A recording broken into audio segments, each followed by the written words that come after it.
भारत की बात के यूट्यूब चैनल पे मैं एडवोकेट सिद्धार्थ राणा आपका स्वागत करता हूं। दोस्तों, कुछ व्यक्ति ऐसे होते हैं जिनके प्रिंसिपल्स कभी भी हिलाए ही नहीं जा सकते। कैसी भी स्थिति हो, कोई भी उनके सामने लालच हो, कोई बेनिफिट हो, कुछ भी हो, उनके जो अपने असूल हैं वो इतने दृढ़ होते हैं कि उनको हिलाना असंभव है। ऐसा ही एक प्रिंसिपल की चर्चा मैं आज आपके सामने करूंगा। वो प्रिंसिपल जो पंडित दीनदयाल उपाध्याय जी के, आप यूं कह लीजिए कि रगों में था। नेशन फर्स्ट, मेरा देश प्रथम, भारत पहले, उसके बाद सब कुछ।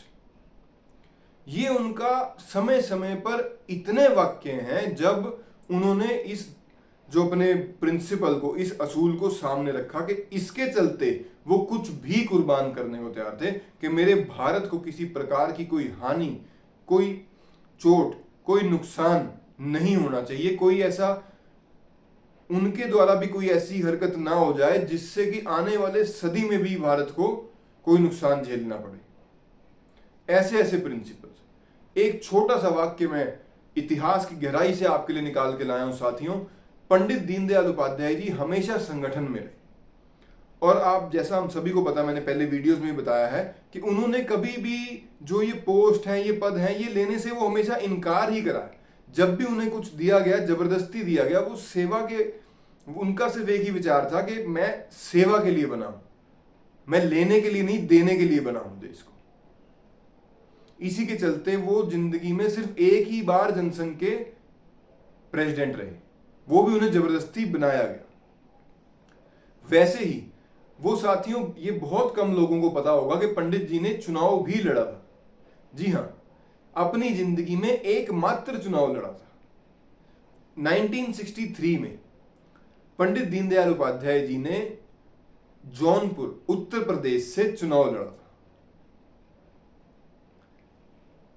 आप ये बात सुन के हैरान होंगे कि उन्होंने जिन शर्तों पे चुनाव लड़ा था, आज के टाइम में भी वो शर्तें बहुत से लोग नहीं निभाते। जौनपुर की जो ये कॉन्स्टिट्यूएंसी थी, इस पे ज्यादातर दबदबा था दो ही जातियों का। आपको अच्छे से पता है कि भारत जो वर्ष है, या यूं कह लीजिए विश्व में कोई भी ऐसा कोना नहीं जहां पे जातीय प्रभाव नहीं है।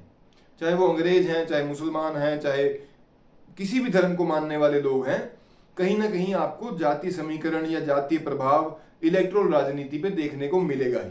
जहां गोरे हैं वो गोरों को वोट देंगे, जहां पे नीग्रो हैं वो नीग्रो को वोट देंगे, जहां मुसलमान है वो मुसलमान, ऐसा चलता आया है।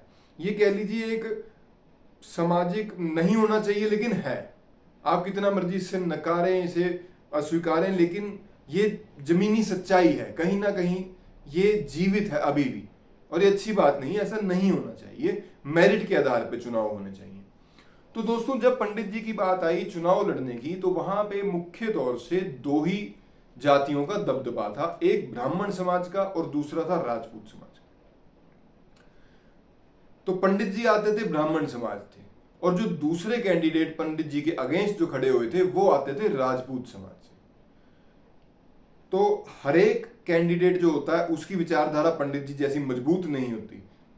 तो जो राजपूत समाज का कैंडिडेट था, उन्होंने अपने प्रचार में अपनी जो क्षेत्रीय ताकत है, अपनी जो जाति की ताकत है, अपने नाम की ताकत, अपने कुनबे की ताकत, अपने जो रसूख की ताकत थी, वो सारी इस्तेमाल करी कि कैसे वो ज्यादा से ज्यादा जो है वोटर्स को अपनी तरफ खींच पाए, और जो उनके जाति से संबंध रखते हैं वो वोटर्स तो कहीं हिल भी ना पाए।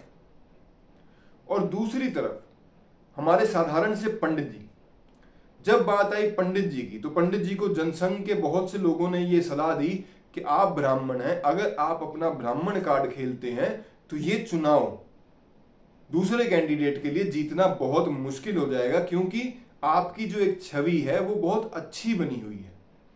पूरे वर्ल्ड के, मतलब ग्लोब पे आपका नाम है, और आप भारत के बहुत बड़े नेता हैं, और आपको हराना दूसरे के लिए बहुत मुश्किल हो जाएगा।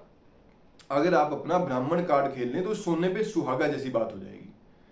लेकिन साथियों, जो आदमी अटल होता है अपनी बात पे, उसको ये एमएलए, एमपी, गवर्नर, इन चीजों से बहुत ऊपर की सोच रखता है। वो अपने असूलों पे जीता और अपने असूलों पे ही चलता है। पंडित जी ने जो वाक्य उस टाइम जनसंघ के नेताओं को और कार्यकर्ताओं को कहा कि अगर ये बात आज आपने कह दी, दोबारा ऐसी बात मेरे कान में डलती है या मुझे आप कहते हो या पब्लिक से कहीं से मुझे सुनने में आता कि पंडित दीनदयाल उपाध्याय को इसलिए वोट करें कि वो ब्राह्मण है, तो मैं उसी दिन ही चुनाव से विड्रॉ कर दूंगा। साथियों, सोच के देखो कितनी बड़ी बात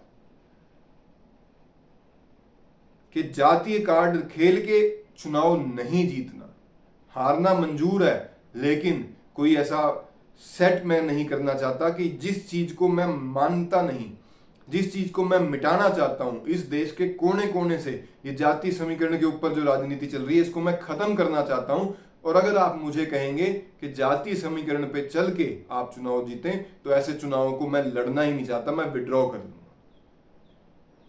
ऐसे कभी ना हिल पाने वाले संस्कार, ऐसे कभी ना हिल पाने वाले आदर्श उनके धनी थे पंडित दीनदयाल उपाध्याय जी।